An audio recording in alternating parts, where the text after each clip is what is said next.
কাঁচা রাস্তার শেষ বাড়ি গল্পের নাম। গ্রামের একদম শেষ মাথায় ছোট্ট একটা টিনের বাড়ি। বাড়িটার সামনে একটা আম গাছ, আর প্রতিদিন বিকেলে সেই আম গাছটার নিচে বসে থাকতেন বৃদ্ধ মানুষটা। গ্রামের সবাই তাকে কাকাবাবু বলে ডাকত। প্রতিদিন একই কাজ, রাস্তার দিকে তাকিয়ে থাকা, যেন কারো অপেক্ষা করছেন। পাশের বাড়ির ছোট্ট ছেলে রবি একদিন জিজ্ঞেস করল, কাকাবাবু, আপনি প্রতিদিন এখানে বসে থাকেন কেন? কাকাবাবু মুচকি হেসে বললেন, আমার ছেলে শহর থেকে আসবে। ছেলেটার নাম সোহেল। 5 বছর আগে শহরে চাকরি পেয়ে গিয়েছিল। শুরুর দিকে প্রতি মাসে বাড়ি আসতো, তারপর 3 মাসে একবার, তারপর বছরে একবার, এখন শুধু ফোন আসে। কাকাবাবু প্রতিদিন গ্রামের দোকানে গিয়ে মোবাইলটা চার্জ দিতেন, কারণ তিনি একটা ফোন মিস করতে চাইতেন না।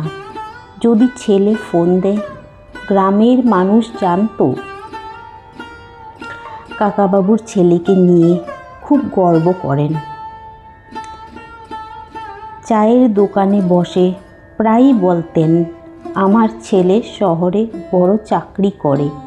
কিন্তু কেউ জানতো না রাতে একা ঘরে বসে মানুষটা কতটা কাঁদেন। একদিন খুব বৃষ্টি হচ্ছিল, টিনের চাল দিয়ে পানি পড়ছিল। কাকাবাবু একা বসে ভাঙ্গা বালতিতে পানি ধরছিলেন। হঠাৎ বিদ্যুৎ চলে গেল, চারপাশ অন্ধকার। এমন সময় ফোনটা বেজে উঠল। স্ক্রিনে লেখা, সোহেল কলিং। বৃদ্ধ মানুষটার মুখে হাসি ফুটে উঠল। হ্যালো বাবা।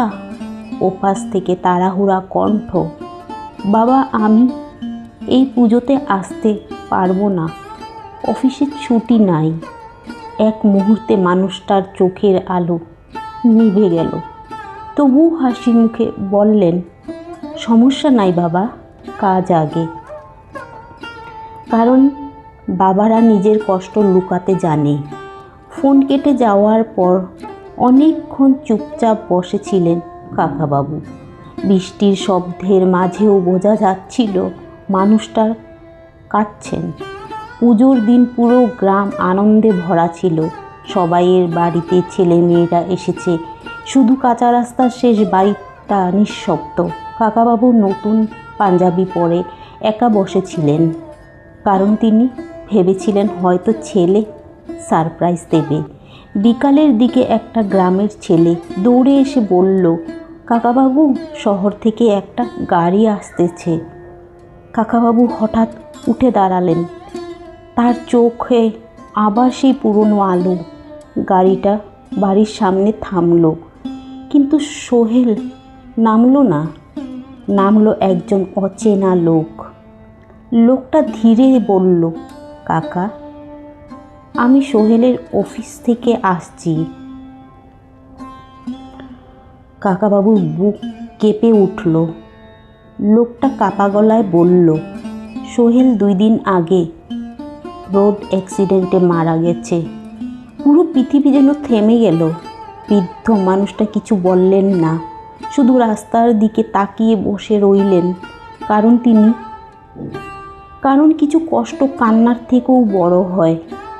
আজও গ্রামের মানুষ বলে, পুজোর বিকেলে কাঁচা রাস্তার শেষ বাড়িটার সামনে একজন বৃদ্ধকে বসে থাকতে দেখা যায়, যেন তিনি এখনও অপেক্ষা করছেন তার ছেলের জন্য।